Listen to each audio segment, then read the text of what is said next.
देखिए, अगर एहसान खुदा का है तो खुदा छीन भी सकता है। आप 2 नंबर के धंधे वाले को पेट्रोल पंप देंगे, खराब लोगों को आप बड़े बड़े घर देंगे। मैं ईमानदार आदमी हूं, मेहनत कर रहा हूं 4 साल से, दिन रात उठ के काम कर रहा हूं, और आप मुझे नहीं देंगे। 2 नंबर का धंधा करने वाला साहब 2 बजे रात में जाके पूछ रहा है माल कहां पहुंचा, कहां तक? अरे महादेव को पता है कि मैंने जैसे ही वरदान दिया ये अच्छा काम थोड़े करेगा, ये करेगा कांड ही। आपने ही शक्ति दी, आप ही भाग रहे दिया। अरे बाप रे बाबा, वो अभी भी ट्राई कर रहा है।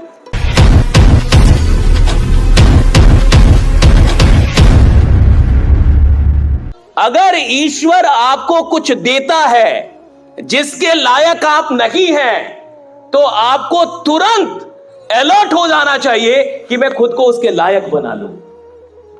अगर मैं 20,000 के लायक हूं और ईश्वर की कृपा से मुझे 50,000 रुपए आ रहे हैं, तो मुझे यह समझना चाहिए कि मैं जल्दी से खुद को 50,000 के लायक बना लूं। क्यों?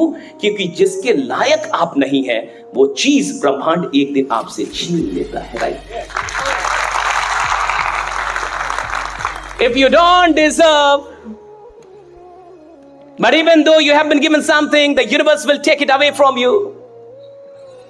अगर कोई चीज जिसके लायक आप सच में नहीं है, लेकिन ईश्वरीय कृपा से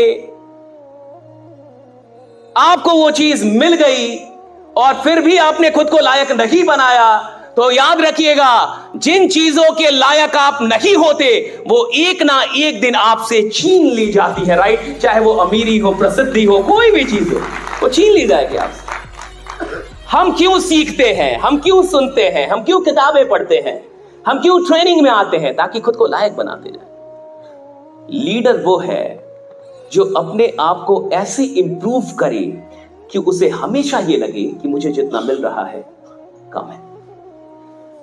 That's the only formula. Leader वो है जो अपने आप को ऐसे इंप्रूव करता चले, अपनी मेहनत को ऐसे बढ़ाए, अपनी दीवानगी को ऐसे बढ़ाए, अपने पागलपन को ऐसे बढ़ाए, अपनी ऊर्जा को ऐसे बढ़ाए, अपने उत्साह को ऐसे बढ़ाते रहे कि उसको हमेशा यह महसूस हो कि जितना मिल रहा है मैं इससे बढ़ा दूं। देखिए, अगर एहसान खुदा का है तो खुदा छीन भी सकता है। अगर तुम खुदा के एहसान तले आगे बढ़ लो कि यार ये तो खुदा, नहीं, मैं तो कहता हूं खुदा से लड़ने के लायक बनो। मेरा फिलॉसफी, लड़ो ना, लड़ो खुदा से, फाइट विद गॉड। भगवान से आपको फाइट करने आना चाहिए। वो मेहनत ही क्या जिसमें ईश्वर से लड़ नहीं पाए तुम, वो दीवानगी ही क्या जिसमें ईश्वर से लड़ नहीं पाए। और आदमी को उस दिन जरूर मिलना शुरू होता है सारी चीजें जिस दिन उसको लगता है कि मैं खुदा से लड़ने के लायक हूं। बिल्कुल लड़ाई होती है ईश्वर से कि मुझे आप क्यों नहीं दे रहे, मुझ में क्या कमी है, मैंने कहां कमी कर रखी है, मैं मेहनत कर रहा हूं। आप 2 नंबर के धंधे वाले को पेट्रोल पंप देंगे, खराब लोगों को आप बड़े बड़े घर देंगे। मैं ईमानदार आदमी हूं, मेहनत कर रहा हूं 4 साल से, दिन रात उठ के काम कर रहा हूं, और आप मुझे नहीं देंगे, तो खुदा है ही नहीं। राइट? आपको लड़ना आना चाहिए, है फाइट। मतलब 2 नंबर और 3 नंबर के धंधा वाला वो आदमी अमीर बनेगा, करोड़पति बनेगा। भैया हम इधर आयुर्वेद बांट रहे हैं, हम इधर बढ़िया चीजें बता रहे हैं, हम यहाँ लोगों के भले के लिए काम कर रहे हैं, और मैं दिन रात मेहनत कर रहा हूं, और मैं अमीर नहीं बनूंगा, खुदा है ही नहीं। फिर बात ही हट जाए। फिर क्या अच्छा होना, क्या बुरा होना, फिर किसका डर? आप जीवन में अपनी मेहनत को उस लेवल पे लाइए जब आप खुदा से लड़ पाए, आपकी ठन पाए, भगवान से ठन जाए। ये कैसे नहीं देंगे आप देखिए, पुराने जमाने में जो असुर होते थे, असुर समझते हैं आप, राक्षस समझते हैं, वो तपस्या करने लगते थे। तब समझते हैं, तप मतलब त्याग, तपस्या। वो तपस्या कर रहा है, कौन? राक्षस। तो जब वो तपस्या कर रहा है, तो तपस्या में देखिए सिद्धांत है, यूनिवर्स का सिद्धांत है, ब्रह्मांड का सिद्धांत है कि जो तप करेगा उसे वरदान मिलेगा। अगर आप तप करेंगे आपको वरदान मिलेगा, चाहे आप अच्छे आदमी हो या बुरे आदमी हो, लेकिन आप तप कर रहे हैं, आपको वरदान मिलेगा जी। आपने देखा होगा कि समाज में कई बार गलत लोगों के पास ज्यादा पैसा है, लेकिन गलत आदमी अच्छे आदमी से ज्यादा मेहनती होता है, ये अच्छा आदमी मानता नहीं है। 2 नंबर का धंधा करने वाला साहब 2 बजे रात में जाके पूछ रहा है माल कहां पहुंचा, कहां तक? अरे अच्छा आदमी सो रहा है, 2 नंबर का धंधा करने वाला आप देखिए मेहनती अधिक है, मर्डर करने वाला ज्यादा मेहनती है, नौकरी करने वाला ज्यादा कामचोर है। 1 घंटे लेट जा रहा है, 2 घंटे पहले आ जा रहा है, नौकरी में जा रहा है तो बॉस को गाली दे रहा है। वो क्या है, वो सब कामचोर लोग। वो कहते गलत जमाना चल, जमाना गलत नहीं है, तेरा दिमाग कम है। अभी जमाना सही चल रहा है, जैसे चल रहा है। बहुत सही सिद्धांत है। सिद्धांत है कि जो तप करेगा उसे वरदान मिलेगा। अब राक्षस तप करते थे, महादेव जी गए वरदान देने, तो महादेव को पता है कि मैंने जैसे ही वरदान दिया ये अच्छा काम थोड़े करेगा, ये करेगा कांड ही, लेकिन मुझे वरदान देना पड़ेगा। क्यों? क्योंकि मैं विवश हूं। ईश्वर को विवश बना देता है। ईश्वर को पता है मेरी नीयत खराब है। ईश्वर जानता है ये आदमी साला क्रिमिनल बनेगा।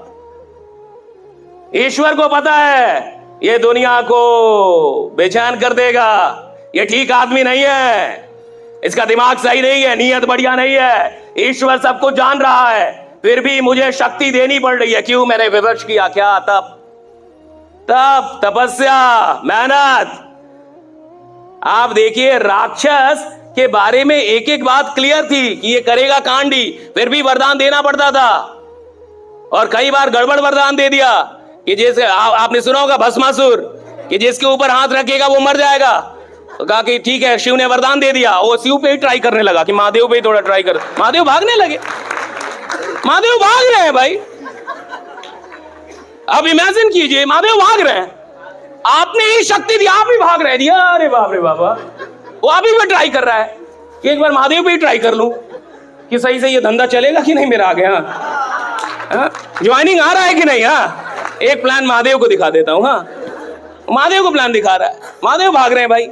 ये तो बड़ा नाटक कर दिया इस आदमी ने। तो क्या महादेव को पता नहीं था कि उनको पता था भाई, विवश थे। बस यही अच्छे लोगों को समझना है कि जब ये ब्रह्मांड राक्षसों को, दैत्यों को अथाह शक्ति दे सकता है, तो जो अच्छा आदमी है उसे अथाह शक्ति और अथाह संपत्ति क्यों नहीं मिल सकता? राइट? आप मेहनत तो कीजिए। अच्छा आदमी मेहनत नहीं कर पाता, दिक्कत यहां पे है। अच्छे आदमी से मेहनत नहीं होती। गरीब आदमी के साथ दिक्कत यह है कि वो उतना काम कर लेगा जितने में जीवन चल जाए साहब, उतनी मेहनत करेगा जितने में जीवन चले। जहां से जीवन बदलना होगा वहां पे उसको दिक्कतें आती हैं। और जीवन का बदलाव, जीवन जहां तक चल रहा है उसके बाद शुरू होता है। अगर आपका जीवन 50,000 में चलता है तो 50,000 के बाद जीवन बदलेगा।